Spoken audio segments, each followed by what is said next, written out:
Hey friend, welcome to our Thoughtful Thursday series on mindful chatting. I want to start with a question that might make you feel a little uncomfortable. Do you trust yourself? And I don't mean in a general way. I mean, do you trust yourself to follow through on what you say you're going to do? Do you trust your decisions?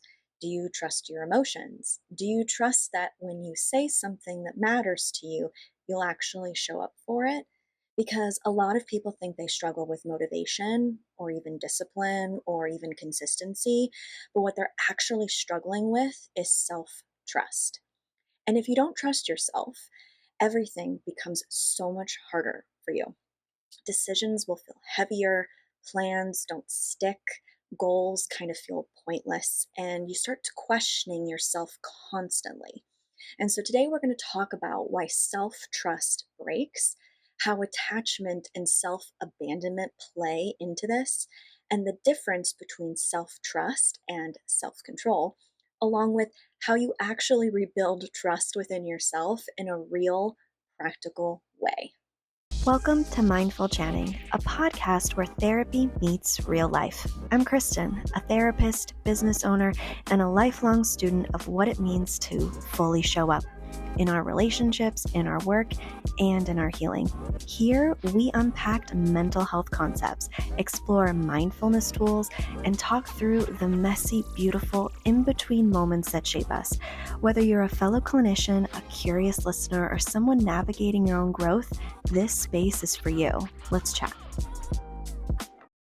Most people believe that self trust means I believe in myself, but that's actually not it. Self trust is more I will believe I show up for myself. It's behavioral. It's kind of built on evidence, not affirmations. So if you've ever told yourself, I'm going to wake up early tomorrow, or I'm going to stick to this plan that I made for myself, I'm going to follow through this time, and then you don't, well, your brain notices all of that. And it doesn't go, oh, that's okay, we'll try again tomorrow. Gosh, I wish it did, right? It actually goes, yeah, we don't really do what we say we're going to do we? And that's how self trust starts breaking down. So, these broken internal promises to ourselves, well, this is one of the biggest pieces of all of this. Self trust erodes through these micro moments, not big failures, small ones, over and over. And I'll do it later, or I'll start tomorrow, or I'll finish this tonight. And then it just doesn't happen. And what people don't realize is that your brain is tracking that as a pattern. So eventually, even when you try to set a goal for yourself in the future, there's a part of you that doesn't really believe you'll do it. And that's when you feel this resistance before you even start something. It's not laziness, it's actually internal inconsistency. Here's a quick note for my clinicians listening. If you're looking for a charting and practice management system that doesn't make you want to scream, well, guess what? I use TherapyNotes. It's clean, reliable, HIPAA compliant, and honestly saves me hours every week. You can try it with my link in the show notes. Before we get into the attachment and the self abandonment piece, I want you to think about this within your current relationships with other people in your life. If people promised you things, even if they were small little micro promises, and then they stopped doing them or stopped showing up or only inconsistently did them, let me ask you, would you trust them? Probably not. And if anything, you would think, I don't know if this person's reliable, or I don't know if I can depend on this person when it really matters. So when you're doing this to yourself, you have to think about the relationship, just like with another person. You have to think about the relationship that you're building with yourself. And so if you're not showing up and you're making these internal promises to yourselves and you're not doing them and being inconsistent, you're basically telling yourself that you're not worth showing up for. And you become the unreliable, the non-dependent person in your life. You. So let's talk about attachment and self-abandonment, because this part runs really deep. A lot of self-trust issues are not just behavioral, they're relational. And if you grew up in environments where your needs weren't consistently met, or your emotions weren't validated, or you had to adjust yourself to maintain connection with the people around you, you likely learned a couple of things: that my needs aren't reliable, that I can't trust what I feel, and I have to override myself to stay connected with other people. And that pattern doesn't disappear when you get into adulthood. If anything, it turns inward, and you start abandoning yourself the same way that others did when you were smaller. And that looks like ignoring your needs, pushing through exhaustion, overriding your emotions, and staying in situations that maybe just don't feel right. That is self abandonment. And you cannot build self trust while you're abandoning yourself. And let's talk about the difference between self trust and self control. This is where a lot of people really get stuck when it comes to comparing these two things. They try to fix self trust with self control. Things like, I just need to be more disciplined, or I just need to push through this, or I just need to force myself to do this. But self control is about overriding the self. Self trust is about listening to yourself. So when you rely only on control, you actually reinforce that pattern that we were discussing. And the pattern of, I don't really listen to myself. I just force myself to do things. And that keeps that self trust, basically that you're unreliable and non dependable, really, really low. For any clinicians tuning in, if insurance billing is the part of your practice that drains your soul, Headway will be your best friend. They get you credentialed, send you referrals, manage your billing, submit your claims, all the stuff none of us went to grad school for. It's free to join, and honestly, it's been a huge support for therapists who want to take insurance without drowning in the administration part. My link is in the show notes if you want to check it out. So, why don't you believe in yourself? Let me just simplify it. If you don't trust yourself, it usually is because you've broken too many internal promises to yourself. You've learned to override your needs. You rely on pressure instead of alignment with yourself. And then you set expectations you can't realistically meet. So when you say, I'm going to do this thing, your brain goes, based on what evidence? And that's where the disconnection happens. So, how do we rebuild this self trust? And this is the part people want, but it's not flashy, unfortunately. It's actually quite simple. It's consistency. You need to start smaller than you think you should. So instead of I'm going to change everything overnight tomorrow when I wake up at 4 o'clock in the morning, I want you to try, I'm going to do this one thing and then actually follow through. And when I say start small, I want the thing so small that you can't help but do it, because what you're showing up for yourself is that consistency. And I'm talking about these little micro promises that you do. We have to start showing up for those. So instead of saying, I'm going to wake up at 4 o'clock in the morning and work out and eat a healthy breakfast, how about I wake up when I say I'm going to? That doesn't mean I have to get out of bed right away. That doesn't mean I have to go downstairs and work out. That doesn't mean I have to eat a healthy breakfast.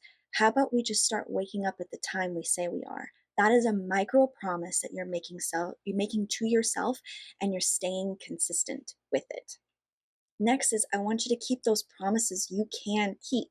Don't build self trust on these unrealistic expectations of yourself. You will fail, and that's going to show this pattern all over again.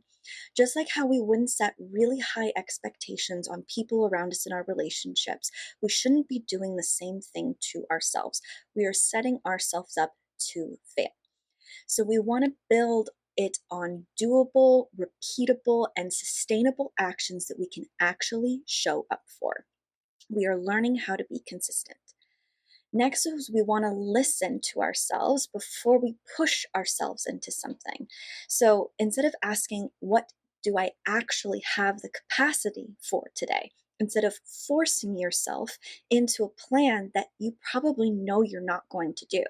And this could look beautiful. This could look like planning your next day because you have all this energy right now, but you don't know who you're going to show up for or who you're going to be tomorrow.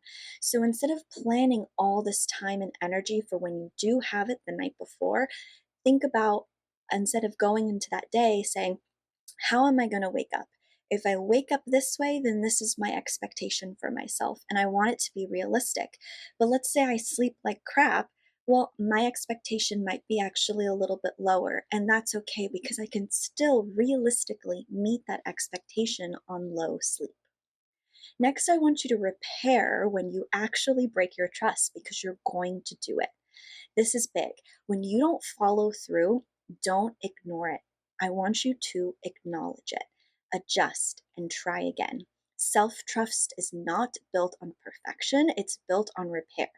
And just like how you have people in your life where they may make mistakes and cause you to be disappointed in them. We wouldn't want them to ignore it and just move on. We would want them to acknowledge it and try to repair. We're doing the same thing. We are taking the relationship, the relational connection that we have with other people, and using it with the relational connection to ourselves. So I also want you to build small integrity repetitions. So I want you to think of self trust like a muscle. It is a skill that you're rebuilding. Every time you follow through, even in the smallest way, this is evidence for yourself. And over time, your brain will start to shift from, I don't believe myself, into, I've seen myself show up before. So I know that I can do it. And so this creates consistency for you to actually be reliable for you.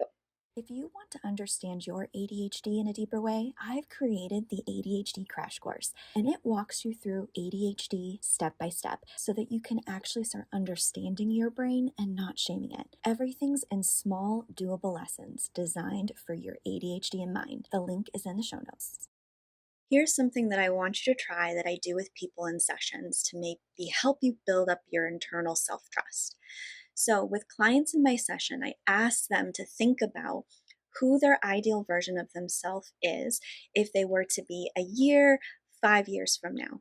And I want them to think about it from the moment that they wake up in the morning and what they're doing before they go to bed at night. And I want you to think about how it feels to be this person that you're striving to be. And then I have them go backwards. So as you imagine, as you manifest this perfect version of yourself, what is that person doing? What are the little micro things that they're doing to make their life easier to wake up at 4 o'clock in the morning and work out if that's what you think you should be? Or to show up for work in a happy, positive attitude? Is this person going to bed at midnight and waking up at 4 and wondering why they're tired? No. So that is something that I want you to think about as these little micro things that they're doing to make themselves succeed into who they want to be. And this is how we build this internal self-trust and reliability of I can be that person because I'm actively working on these little micro things and I'm successfully setting myself up to be who I want to be. Now, before we go, if you ever feel like you don't trust yourself, it's not because something is wrong with you.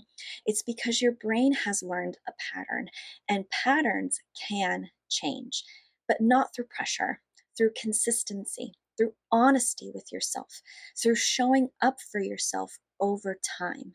That you will actually show up for yourself and you do it. I want to thank you for joining me today on this Thoughtful Thursday series. And again, be gentle with your mind. One more thing before you go, and this helps me personally staying present and grounded, which we all need, especially when your brain wants to spiral into disconnection. Me too. It's Brain FM. It's musically designed to help ADHD brains, well, really anyone's brain, focus, relax, or sleep, and I use it almost daily. If you want to try it, I've dropped my link in the show notes. And if you're looking for planning tools or ADHD-friendly resources, I'll keep a list of my favorite links in every episode.